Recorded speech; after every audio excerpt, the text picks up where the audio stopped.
Bona nit a tothom i benvinguts a l'acte virtual de la plaça de la Vila. Avui tenim un músic, en Jordi Vilaró, que ens interpretarà el cant dels ocells.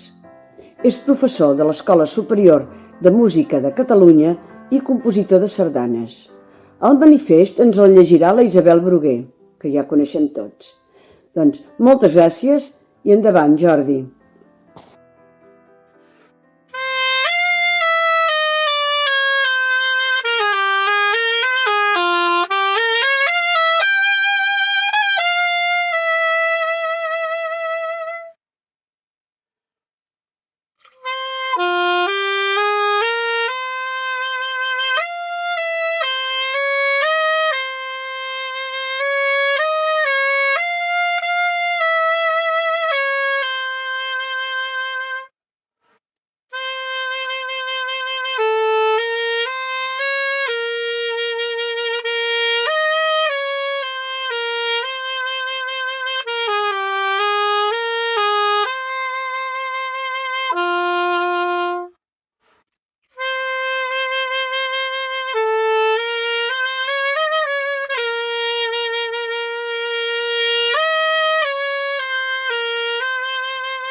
Manifest per la llibertat dels presos i exiliats polítics.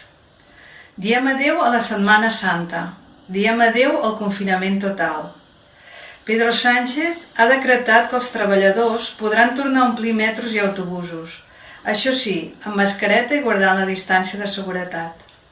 Diuen que Pedro Sánchez no ha consultat la mesura als professionals de la sanitat, ni ha tingut en compte els consells de l'Organització Mundial de la Salut. Segurament, ho ha consultat als militars, que sempre el flanquegen quan fa rodes de premsa. No podem oblidar el paper tan trist que ha fet Europa en aquesta pandèmia. Tampoc ens hem pogut amagar el racisme, personificat en les declaracions d'uns científics francesos que proposaven fer un estudi a l'Àfrica de la vacuna contra el Covid-19.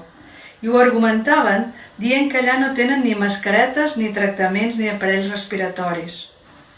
Aviat, ja no caldrà que demanem que les nostres preses i els nostres presos passin el confinament a casa, perquè aquesta situació s'haurà acabat. Oblidarem la falta d'humanitat, la injustícia i la vulneració dels drets humans que estan patint? Un cop acabada aquesta situació tan excepcional que vivim, diem que tot tornarà a la normalitat. Ens preguntem quina serà aquesta normalitat. Compte, perquè els governants potser hauran vist els avantatges d'aquesta excepcionalitat. Control de la població, exhibició de la cara amable de l'exèrcit i la proclamació de la unitat d'Espanya que ens permetrà vèncer l'epidèmia. El coronavirus acapara l'actualitat, però apareixen de tant en tant altres notícies que ens recorden que la repressió no s'atura.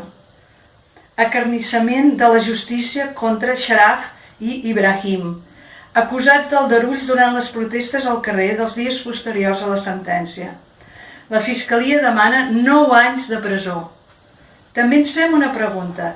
Cal que la Generalitat actuï d'acusació particular? També són dies d'un record molt trist. 27 anys de l'assassinat de l'independentista valencià Guillem Agulló, a mans d'un grup de feixistes. La justícia no va trobar els culpables. Per altra banda, commemorem els 40 anys del restabliment del Parlament català. Josep Tarradellas el va inaugurar parlant de la unitat nacional. Potser ja ni recordem les vegades que hem repetit aquest clam. Amb la restauració de les nostres institucions, ens va semblar que recuperàvem la democràcia.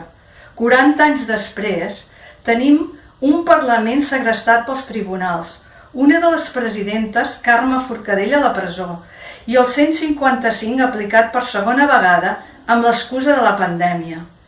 Una situació sanitària que l'estat espanyol no ha sabut gestionar i, a més, l'ha aprofitada per fer política. I encara algú ens pregunta per què volem la independència? Gràcies. Ara la Teresa ens donarà els missatges de les caixes de solidaritat. Bon vespre a tothom. Escolteu, és molt important. Recordeu que la setmana passada us vaig posar a la meva dreta el número de compte? Doncs necessitem que les donacions a la caixa de resistència indiqueu el concepte donació xarxa solidària.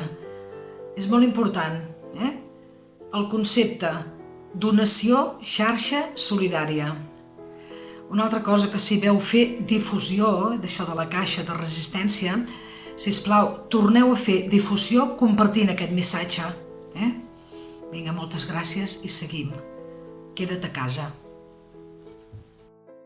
Catalunya!